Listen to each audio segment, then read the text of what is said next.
তুমি কি জানো, পৃথিবীর সবচেয়ে বড় ত্যাগ লুকিয়ে থাকে একজন মায়ের হাসির আড়ালে। তিনি ক্ষুধার্ত থেকেও সন্তানকে খাইয়ে দেন, চোখ ভিজলেও সন্তানকে হাসি উপহার দেন।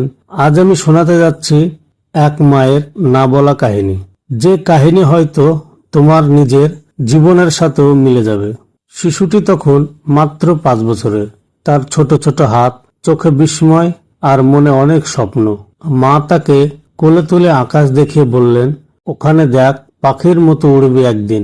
কিন্তু বাস্তবতা ভিন্ন। সন্তানের উড়ান একদিন সত্যি হবে, কিন্তু মায়ের জীবন থেকে যাবে মাটির সাথেই বাঁধা। সকালবেলা ঘর ভর্তি ধোঁয়া, চুলোর আগুনে মায়ের চোখ লাল হয়ে গেছে, তবুও তিনি থামেন না। ছেলের টিফিনে গরম রুটি না থাকলে তার মন খারাপ হবে। নিজে শুধু 1 গ্লাস পানি খেলেন। ছেলেটি স্কুলে যাচ্ছিল, মায়ের চোখে আশীর্বাদের আলো। তার ঠোঁট বলছে, ভালো থাকিস, বড় মানুষ হো। কিন্তু অন্তরে তিনি শুধু ফিসফিস করে বললেন, আমার স্বপ্নগুলো তুই পূর্ণ কর। মা তখন সবে 20 বছরের। ছোট্ট বয়সে বিয়ে হয়ে গিয়েছিল তার। নিজের পড়াশোনা শেষ করার ইচ্ছে ছিল, কিন্তু সংসারের ঘোরাটোপে তা আর হলো না। তবুও তিনি প্রতিজ্ঞা করেছিলেন, যা আমি পাইনি আমার সন্তান পাবে। দিন যায় দিন আসে, মা একা হাতে সংসারের যুদ্ধ চালাতে থাকলেন। চুলে তখনও অল্প অল্প সাদা চুল দেখা যাচ্ছিল।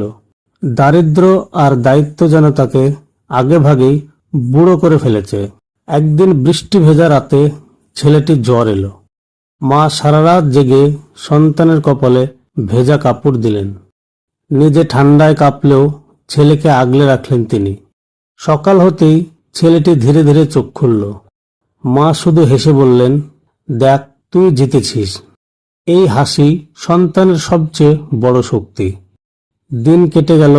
ছেলেটি স্কুলে ভালো ফল করল। শিক্ষকরা তার নাম বলল। মা দূর থেকে দাঁড়িয়ে দেখলেন, তার চোখে জল, ঠোঁটে হাসি।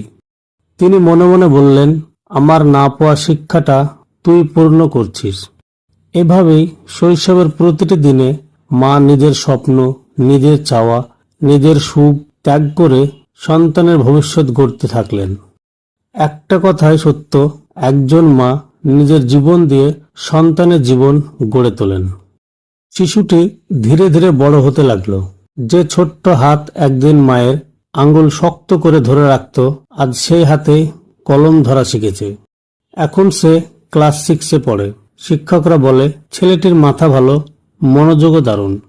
মা দূর থেকে দাঁড়িয়ে শুনে হাসলেন, অথচ নিজের কানে যেন ঈশ্বরের আশীর্বাদ শুনলেন। কিন্তু যতই ছেলেটি বড় হচ্ছে, ততই বাড়ছে খরচ। বই, খাতা, ইউনিফর্ম, সবকিছুই যেন কাঁধের ওপর বোঝা। মা নিজের শখগুলো একে একে মুছে ফেললেন। একটা শাড়ি 5 বছর ধরে ব্যবহার করলেন, নতুন কিছু কেনার কথা ভাবলেন না। পড়শিরা বলতো, তুই এত কষ্ট করিস কেন? ছেলেটি কি এত বড় মানুষ হবে? মা শুধু মৃদু হেসে বলতেন, আমার ছেলেই আমার স্বপ্ন, আমি তার জন্য সব পারি। রাত নামলে কেরোসিন ল্যাম্পের আলোয় ছেলেটি পড়াশোনা করে। মা তার পাশে বসে সেলাইয়ের কাজ করেন। চোখে ঘুম নেই, হাতে অবিরাম সুই সুতো। তিনি জানেন, যতই কষ্ট হোক, এই লড়াই বৃথা যাবে না। একদিন স্কুলে ফি জমা দেওয়ার সময় হলো। মায়ের হাতে টাকা নেই। তিনি দিনের পর দিন অন্যর বাড়িতে কাজ করলেন, ঝাড় দিলেন, বাসন মাজলেন। অবশেষে কিছু টাকা জোগাড় করে ফি জমা দিলেন। ছেলের চোখে জল এলো, কিন্তু মা বললেন, কাঁদিস না, কাঁদতে হলে আমি কাঁদব, তুই শুধু এগিয়ে চল। পড়শিরা বলল, ছেলে বড় হয়েছে, এখন থেকে সংসারে টাকা রোজগার করুক। মা দৃঢ় গলায় বললেন, না, আমার ছেলে শুধু পড়বে, আমি কাজ করব ও নয়। ছেলেটা একদিন মায়ের হাত ধরে বলল, মা, আমি বড় হয়ে তোমাকে সব দেব, তুমি আর কষ্ট করবে না। মা শুধু হেসে উত্তর দিলেন, আমার সব পাওয়া তোকে নেই বাবা। অনেক সময় টাকা বাঁচানোর জন্য মা একবেলা খেতেন, কিন্তু ছেলেকে কখনো জানতে দেননি। সন্তান ভাবত, মা নিশ্চয়ই খেয়েছে, অথচ সত্যি হলো তার মা কেবল জল খেয়ে কাটাতেন। একদিন স্কুলে বিজ্ঞান প্রদর্শনী হলো। ছেলেটির বানানো ছোট্ট প্রজেক্ট সবার দৃষ্টি কেড়ে নিল। পুরস্কার হাতে নিয়ে সে দৌড়ে এসে মায়ের গলায় ঝুলে পড়ল। মা চোখে জল নিয়ে বললেন, তুই জিতেছিস মানে আমি জিতেছি। কৌশলের প্রতিটা দিনই ছিল সংগ্রাম, ত্যাগ আর আশার মিশ্রণ।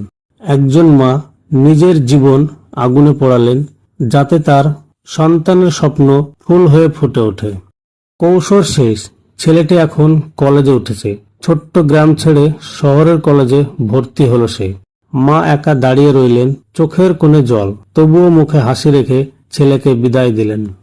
শহরের জীবন কঠিন, হোস্টেল ফি, বইয়ের দাম, খাবারের খরচ সব মিলিয়ে টাকার পাহাড়। ছেলে প্রায় মাকে লিখত, মা, টাকার অভাবে হয়তো পড়াশোনা চালিয়ে যেতে পারবো না। মা সেই চিঠি বুকে চেপে ধরে কান্না গোপন করতেন। ছেলের খরচ মেটাতে মা দিনরাত কাজ শুরু করলেন। দিনে অন্যর বাড়িতে ঝাঁট, বাসন, রাতে সেলাইয়ের কাজ। তার হাতের আঙ্গুলে কেটে রক্ত বের হতো, কিন্তু তিনি থামতেন না। গ্রামের মানুষ বলতো, তোর ছেলের জন্য এত কষ্ট করছিস কেন? ও কি তোর বুড়ো বয়সে ফিরিয়ে দেবে? মা চুপ থাকতেন, শুধু মনে মনে বলতেন, আমার ছেলেই আমার আশ্রয়, আমার গর্ব। শহরে ছেলেও সংগ্রাম করছে, ক্লাস শেষ করে টিউশনি করছে যাতে মায়ের উপর চাপ কমে। কিন্তু যা উপার্জন করে তাতে হোস্টেলের খাবারই জোটে কষ্টে। অনেকদিন পেট ভরে খেতে পেত না।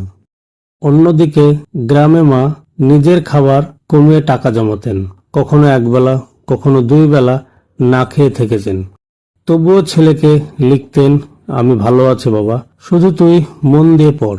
অনেক সময় ধার চাইতে যেতেন মা, কারো কারো চোখে অপমান, কারো কারো মুখে তিরস্কার, কিন্তু তিনি সব সহ্য করলেন, কারণ তার কাছে নিজের মান সম্মান থেকেও বড় ছিল ছেলের স্বপ্ন।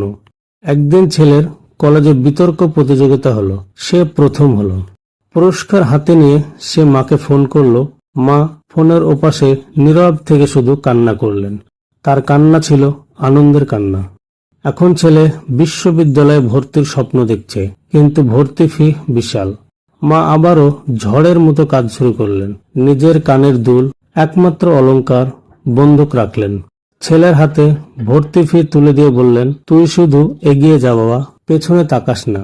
প্রতিটি কষ্টে, প্রতিটি অপমানে, প্রতিটি ক্ষুধায় মা যেন আরো শক্ত হলেন। তিনি জানতেন একদিন তার ছেলের হাত ধরেই সব অন্ধকার কেটে যাবে। বছরের পর বছর সংগ্রামের পর অবশেষে ছেলে বিশ্ববিদ্যালয় শেষ করল। সে এখন এক নামকরা প্রতিষ্ঠানে চাকরি পেল। ফোনে মাকে বলল, মা, আজ আমি চাকরি পেয়েছি। মা ফোনের ওপাশে নীরব, তারপর হঠাৎ কান্নায় ভেঙে পড়লেন। চাকরির প্রথম বেতন হাতে পেয়েই ছেলে দৌড়ে গেল গ্রামে। মা তখন উঠোনে কাপড় মেলছিলেন। হঠাৎ ছেলেকে দেখে তার হাত থেকে কাপড় পড়ে গেল। দুজন একে অপরকে জড়িয়ে ধরলেন। এভাবে এক সাধারণ মায়ের ত্যাগ ও ভালোবাসা বদলে দিল এক ছেলের জীবন। এ গল্প শুধু একজন মায়ের নয়, প্রতিটি মায়ের না বলা কাহিনী। মায়ের ত্যাগের এই অমূল্য কাহিনী আমাদের শেখায়, যেখানে মা আছেন সেখানে প্রকৃত ঈশ্বর আছেন।